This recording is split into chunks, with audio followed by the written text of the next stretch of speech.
Welcome back to Hispanic Agenda. We've been following the story of the influx of unaccompanied minors crossing the U.S.-Mexico border since February. And as many of you, we've turned to Armando Trull's reporting on the local NPR station, WAMU, to get a better grasp of the situation there. Thank you for being here. So you recently traveled to El Salvador, to Central America, to find out what may be causing this influx. What did you learn?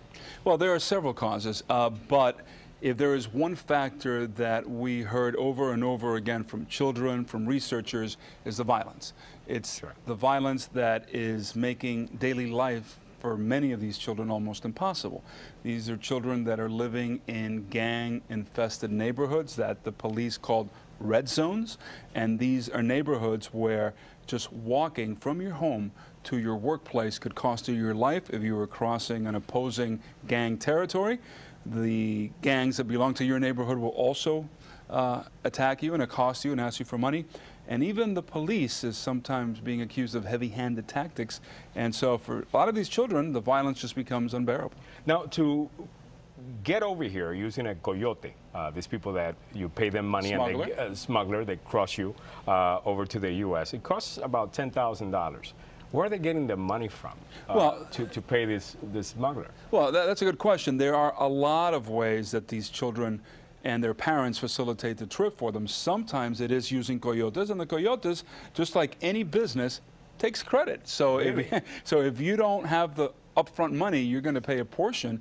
And of course, not paying the coyote is like not paying the mafia. The consequences are not very good for you or your family. So that's one way. But it's also become a cottage industry where people who have made the trip will now kind of facilitate or be consultants, as it were, for some of the people making the trip. So they will accompany them halfway or all the way to the Mexico border or to the Guatemala border with Mexico. The desperation that is driving people to spend money is also driving all of these people that are facilitating the trip. And then there are people who just go out on their own. Now let's talk about the impact of the minors here locally. We're talking about our area. I guess Fairfax County has the largest amount of migrant children with 1,023 of these children. Prince George's County, 916, Montgomery County, 816, Prince William, 361, and Alexandria, 133. How are these local governments dealing with the issue? Well, I think that first you have to understand that these numbers may actually be undercounted because they only represent the children that were actually detained by immigration authorities. There are children who were able to slip past. So the numbers are going to be are larger, and those numbers are as of July 31st. The numbers are going to be bigger as the months continue because the children are coming. The first line the first place where a child will probably have some interaction with the government is in the schools, because by law these children have to be schooled, and as the parents are going to the school system to enroll these children, the unaccompanied children, or their sponsors when it isn't a parent, that is the first place. And so you see a lot of the school systems throughout the Metro DC area, particularly in Prince George's County.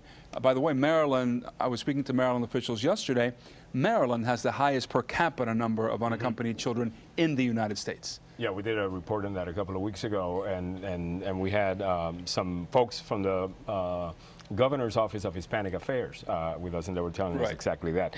Really quick, and I need a short question because of short answer because of time. Yes. What's next? What are you paying attention to as this story evolves? Well, I think one of the things that you want to do is whether or not the government will be successful in shutting down the pipeline of children.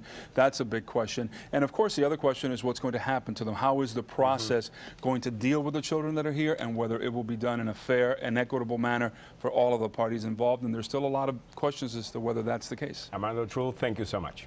Pleasure to be here. All right, next, In Focus, Latinos and Retirement. What you need to know. Then later, an excellent and fun way to give back to the community by supporting Hispanic youth and wounded warriors. Coming up.